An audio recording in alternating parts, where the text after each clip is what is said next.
तो सुपर 8 के पहले मुकाबले में इंडिया ने अफगानिस्तान को हरा दिया है। देखो देखो कैसे खुश हो रहे हैं। अफगानिस्तान को हराया है भाई, ऑस्ट्रेलिया को नहीं।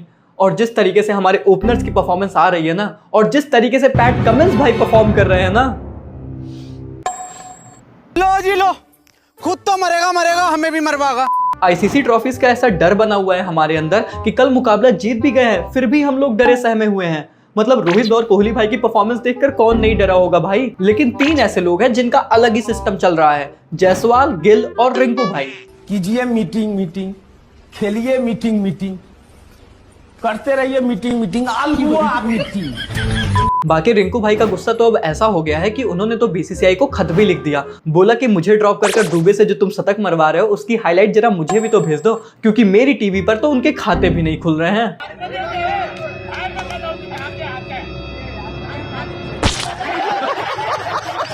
बाकी देखा जाए तो इसमें रिंकू भाई का गुस्सा जायज भी है। अब दुबे भाई युवराज सिंह जैसे दिखते हैं तो इसमें रिंकू भाई की क्या गलती। God's plan baby. अब या तो फिर रिंकू भाई भी प्लास्टिक सर्जरी करा के रविंद्र जडेजा जैसे बन जाएं, क्योंकि जडेजा भाई कुछ भी नहीं करते हैं फिर भी वो ऑलराउंडर है, और ये बंदा बैटिंग करता भी है फिर भी ये ड्रॉप्ड है।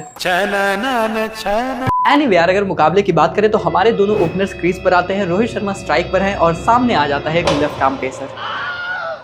बाकी तो तुम जानते ही हो। मतलब रोहित भाई ये क्या बात हो गई कि लेफ्ट आर्म पेसर है तो मैं खेलूंगा ही नहीं। अरे नहीं नहीं, लेफ्ट आर्म पेसर है, चलो मैं घर जा रहा हूँ, ऋतिका बुला रही है। ये क्या बात हुई भाई? ऐसे तो फिर सामने से मिचेल स्टार्क भी आएगा, तब हम क्या करेंगे? और वो आईपीएल वाला नहीं, वर्ल्ड कप वाला आएगा रोहित भाई। क्या कर सकता हूँ यार। एनीवे यार, कुछ भी हो, पर एक बार फिर से हमारे रोहित भाई और किंग कोहली जो हमारे सबसे इंपॉर्टेंट प्लेयर हैं वो फेल्ड नजर आए। और ये दोनों क्लास के ऐसे बच्चे हैं कि अगर ये फेल हो जाए तो फिर इससे फर्क नहीं पड़ता कि पूरी क्लास का रिजल्ट क्या है। हमारे लिए तो भैया चीजें फेल ही रहती हैं। पर आपको तो पता है, इसके बाद आते हैं ऋषभ पंत जो कि करते हैं मौत का नंगा नाच। हालांकि उनका ये नाच भी बहुत ज्यादा नहीं चलता और इस बार जीवन दान भी उनका ज्यादा हेल्प नहीं करता। इसके बाद हमें लगता है कि इस बार तो हमारी नैया गई भैया। लेकिन फिर आते हैं 2 धुरंधर, सूर्य कुमार यादव और हार्दिक पांड्या। अब सूर्य भाई कहते हैं कि बहुत सुन लिया तेरे कनाडा वाले जोक्स, अब बेटा अफगान के खिलाफ परफॉर्म करके दिखाऊंगा, वो भी अंडर प्रेशर में। और फिर हार्दिक भाई कहते हैं, खैर छोड़ो वो तो क्या ही कहते हैं, उनके तो भैया रौले ही चल रहे हैं। हाँ, उन्होंने ये बात जरूर कही थी कि तुम लोगों के लिए थोड़ा सा फॉरेन कंट्री है, अपन के लिए तो अपना ही देश है, बरोडा टू बारबाडोस, अपनी तो परफॉर्मेंस आनी बनती ही है। तो बस इन दोनों की शानदार बैटिंग की वजह से और रविंद्र जडेजा और अक्षर पटेल के फिनिशिंग कॉन्ट्रीब्यूशंस की वजह से। अच्छा, आप लोगों को दिख गया कि मैंने कैसे जडेजा को बीच में घुसा दिया, पर ये मैनेजमेंट को नहीं दिख रहा ना भाई, तो हमें तो फिर बोलना ही पड़ेगा। तो जी हाँ, इन दोनों के कंट्रीब्यूशन की वजह से हमने ऐसा टोटल बना लिया कि हमें लग गया कि मुकाबला तो हम जीत ही जाएंगे। और ये सब हम लोग अकेले बैठकर नहीं देख रहे थे, रिंकू सिंह भी बराबर हर मैच को देखते हैं और हर मैच में बकायदा फोटो भी खिंचाते हैं। मैं तो कहता हूँ अब बीसीसीआई से फोटो खिंचाने के ही पैसे ले लो, मैच तो ये अब आपको वैसे भी नहीं खिलाएंगे। हमारे यहाँ ऐसा ही होता है। रिंकू सिंह जब उन्हें पता चला कि शिवम दुबे फिर से फ्लॉप हो गया, पर रिंकू सिंह जब उन्हें पता चला कि वो युवराज सिंह जैसा दिखता है। रिंकू भाई ये सब छोड़ो, आप फोटो फाटा ही खिंचाओ, क्या पता उर्वशी जी पंत भाई को छोड़कर आप ही की तरफ थोड़ा सा